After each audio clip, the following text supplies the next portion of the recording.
Күнара Манкент қоймасына түсіп жатқан мына Шұбаркөл көмірлеріне сұраныс жоғары. Алайда кезек күтіп ашуға болғып жатқан жүргізушілер жоқ. Өйткені көмір жеткілікті көлемде әр күн сайын келіп жатыр. Бәріне жеткілік болып тұр. Жұмысы жақсы.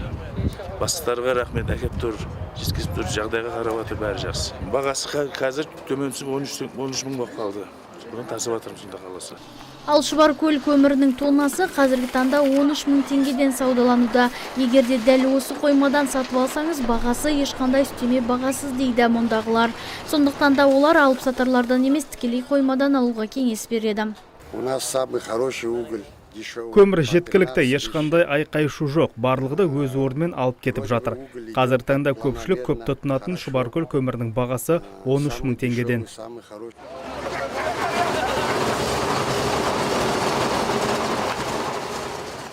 Күннің көзі жылына бастағалы көмірге деген сұраныста төмендей бастаған. Оның үстіне мамандар жергілікті халықтың басым бөлігі қатты отынмен қамданып қойғанын айтады. Сондықтан да мұнда маусым басталғалы көмірсіз қалдық деп ашуға болыққандар, бағаға қатысты шағым айтқандар болмапты.